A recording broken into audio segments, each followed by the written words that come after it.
Anthony Beauvillier knew his limits this season. As a result, he's been traded to the Chicago Blackhawks. You like that transition?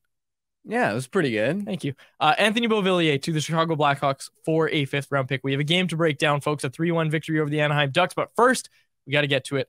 Anthony Beauvillier traded to the Chicago Blackhawks. We had a listener, Andy, regular listener of the show, said, okay, emergency pod time. We've done emergency podcasts. Faber and I did them. We did one for the Tyler Toffoli trade way back when. I think that was our first emergency podcast. We've done them for other reasons as well. I think we've had a total of 5, and for some reason the topics are escaping me. I think we had one about the OEL trade. We did an emergency podcast. Maybe the buyout as well. We might have had 2 OEL themed emergency podcasts, but no, Anthony Beauvillier for a 5th round pick, not enough for an emergency podcast. Let's talk about it today. Yeah, so right off the bat, I think we can all agree it's an opportunistic win for the Canucks to get his cap hit off the books. Of course, it would have been ideal if you had somehow found a way to shed it in the summer, where that cap space would have been a lot more valuable then than it is now. But if the Canucks had avenues to realistically clear cap space in the summer, I'm sure they would have done it. They turned over many stones before pulling the trigger on the Oliver Ekman-Larsson buyout.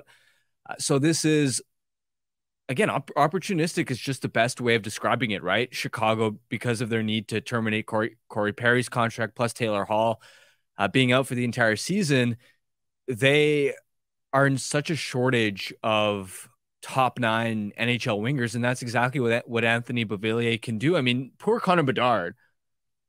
The guy's spent a big chunk recently of his 5-on-5 ice time with Nick Foligno. Earlier in the year, Chicago's first unit power play had Ryan Donato featured on it. And it's just hilarious watching their power play, because it's as if the penalty killers don't even care about the other threats. They're just shadowing Bedard. So he needed more help.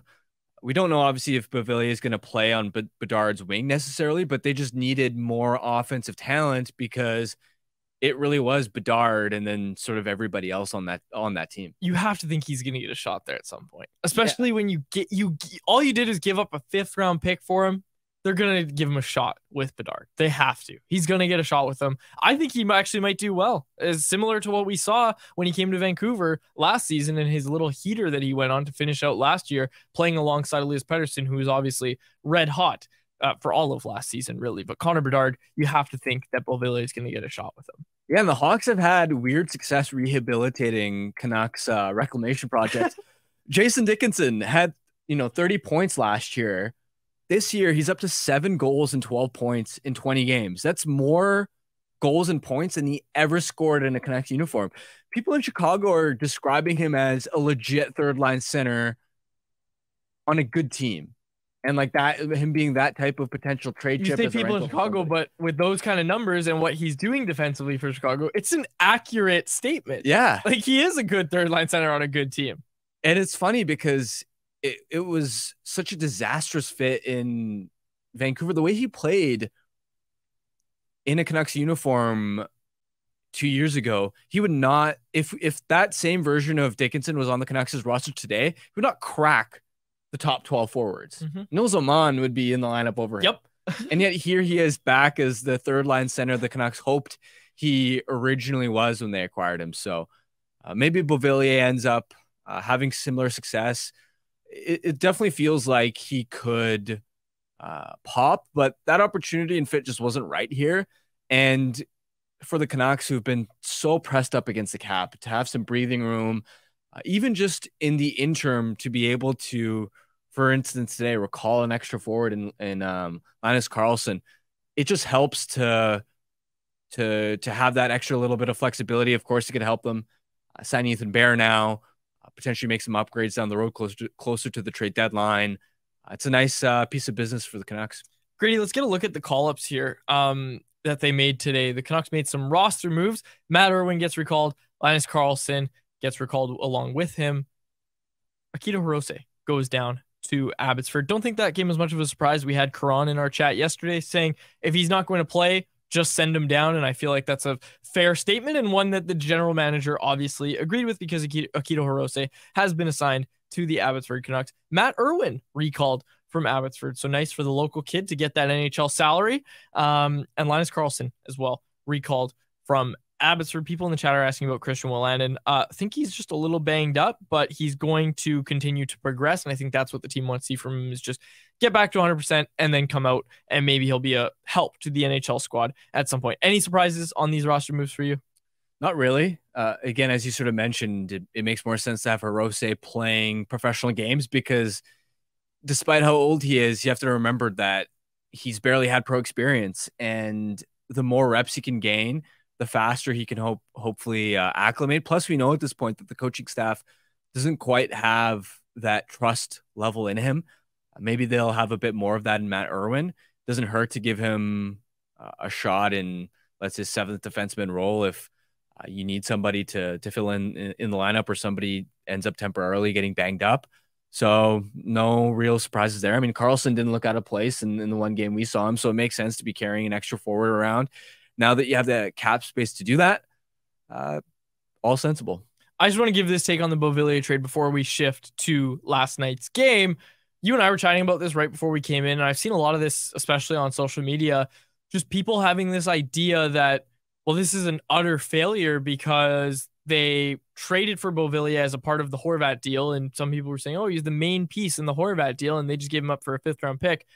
Look, the 1st round pick was the main piece in that deal. Aatu Ratu was ahead of Beauvillier in that deal. I know when he spoke about him, Patrick Allvin kind of fluffed it up and said, yeah, we basically got 3 1st round picks. I always viewed acquiring Beauvillier as the Islanders countering and saying, hey, if you want a 1st round pick and you want our top prospect, it's going to cost you in terms of taking back some salary. And that's what the Canucks had to do. Is that was just my view of the trade, was that was the cost of doing business. I don't think, even though the general manager fluffed up the player when he spoke about it when the trade went down, I always viewed that as okay, this was someone they had to take back. That's just how I viewed the trade. So I guess when I see him flip for a 5th round pick, I don't lose sleep over it. Yeah, to me, it was a pure cap dump when it happened. Islanders had been looking to move Beauvillier for a really long time. They had trouble finding suitors. And you could at least understand, even at the time, the logic for the Canucks where, okay, Beauvillier was probably a piece they needed to take back even to make the cap math work for the Islanders. Plus, you're thinking, okay, this guy could potentially be a handy middle six forward in case we end up. You have to remember, last year the Canucks were heavily shopping Besser and Garland, so they may have even been thinking from a perspective of, if we move one of those guys out, Beauvillier, he's been a handy middle six forward.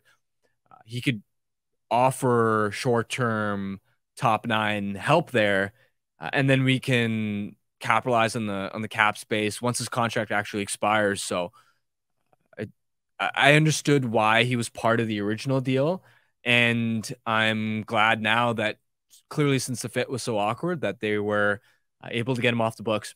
As we transition this conversation into, yeah, go on. One thing I wanted to say is, just in general, a lot of these moves at the margins, especially lately, have really helped the Canucks. When you look at even going back to clearing Tanner Pearson's salary and getting Casey DeSmith for only a 3rd round pick. I mean, DeSmith's been excellent. I mean, think of what the Canucks' situation might have been in net without DeSmith, and perhaps they don't have as many wins as they do, right?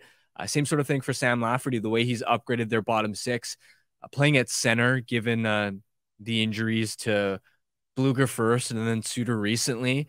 That's Jack Studnicka if they don't make that trade. Like, that's the difference that we're talking about here. Yeah, and now you basically get back the 5th that you gave up in the Lafferty deal, so it's not as if you're at a draft pick deficit there. And then even Mark Friedman, he's slipped recently, but for a while there, when the Canucks were winning a lot of games, he was offering really steady minutes next to Ian Cole. Again, the way Juleson turned it around recently, but the way Juleson was performing beforehand, if that was Juleson in the lineup instead of Friedman during that sort of middle stretch of the start, Canucks' blue line depth would not have been as steady. You would have had a lot more nervousness watching them play. So some tidy work by the Canucks with some of these acquisitions over the last couple months. On tomorrow's show, this was from producer Grady. Great idea from him. We're going to do a total record. This is homework for all of us.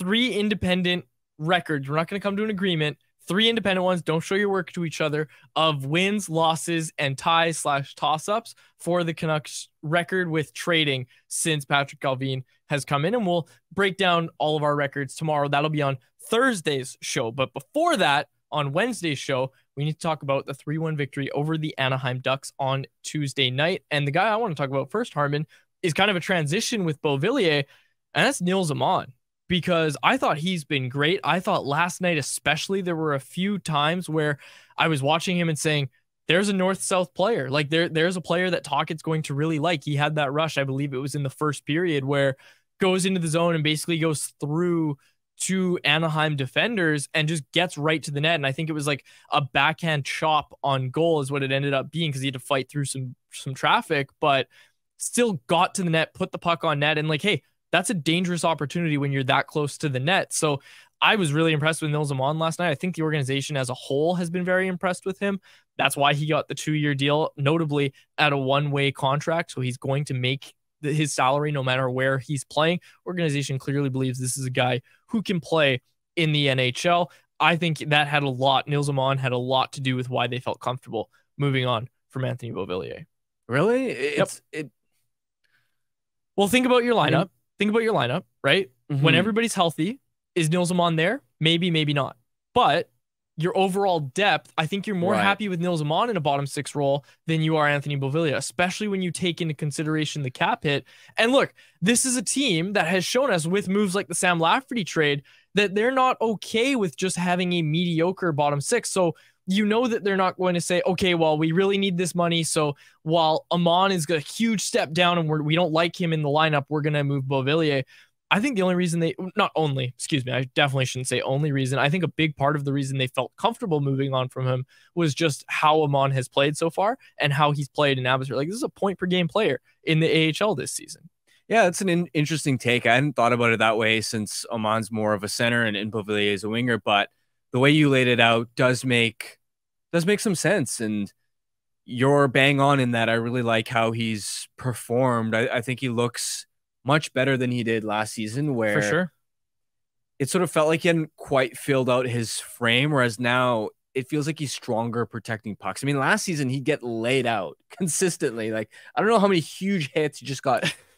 He was wearing it in preseason too, like from his teammates. Like Tyler Myers, friendly fire. That's the topic we were talking about right before. There was a hit in practice where Tyler Myers just laid out Nils Aman and he didn't see him coming. That was happening in the preseason. And it's interesting you bring that up, and not to cut you off or anything, but Rick Tocchet spoke about that last year when he's talked about what he needed to see from Nils Aman moving forward. It was just that he's got a great hockey IQ. Like, we've seen that. That's why he was able to play in that defensive role under Bruce Boudreau, as much as one can under Bruce Boudreau. But he needed to fill out, and he needed to get better at being harder on pucks, I think was what Tocchet referred to. And you just pointed out, like, winning your board battles, not getting blown up every time you touch the puck, that kind of thing. And I think he's made improvements there. Still room to grow as well. Yeah, the way he bulldozed his way to the net for the scoring chance you referenced is a perfect example of that, because ultimately, if you want to be a checking bottom 6 player, you have to win battles to do that, especially down low. And Aman, with his height, has always had the potential to be a bigger guy. And now it feels like he's sort of more assertive physically. You definitely notice as well how attention and detail oriented he is. A lot of times you see when the Canucks' defensemen are under pressure with a loose puck behind the net or on the breakout, Aman is so consistently coming below the dots to help them out, to make a little play to help that line get out of trouble. So I've definitely liked his game since he's been recalled. He's also approaching waiver eligibility. Correct me if I'm wrong. So they don't necessarily want to take that risk in sending him back down, because they got Pius Suter coming back soon from injury. At least we hope he's coming back soon. I know there's been some setbacks, but I also think too, seeing Hoglander elevate his game allowed them to, and Alvin touched on this today, is that it's kind of shaking the lines out, and Beauvillier became redundant. I think you can make the argument, he was already redundant, probably back to when they first acquired him. But now that Hoglander's really sprung onto the scene here, you know, there's only so many roster spots available to go around. That's a great point, Grady. And back to what you said, Harmon, Brock Besser and Connor Garland, you mentioned them as maybe Beauvillier was a backup in case those guys aren't going anywhere. Like, yeah. We already know Brock wants to stay, leading the NHL in goals, might I add. So, of course, he wants to stay. And, of course, the Canucks want to keep him because all of a sudden it looks like Brock Besser's on a bargain contract. But Connor Garland as well, that was the guy that there was a lot of smoke at the start of the year. We heard about the agent getting permission to talk trades. The latest reporting we've heard there, and we'll talk to Frank Saravalli later in this show, so maybe he can give us some more insight on that. The latest we've heard is that those have kind of quieted down and Connor Garland's a little more happy being on a winning Vancouver Canucks team. So just something to consider that, yeah, this Beauvillier trade, on top of what we just said about Amon, somehow we talked about Nils Amon for almost 10 minutes. You also have to consider that Connor Garland is now a part of this team and Brock Besser is now a driver on this team, playing on the top line, playing in a matchup role. Canucks Conversation with Harmon and Quads every weekday at 2 p.m. Be sure to check it out on the Canucks Army YouTube channel. And if you missed it, go check it out on your favorite podcast catcher app.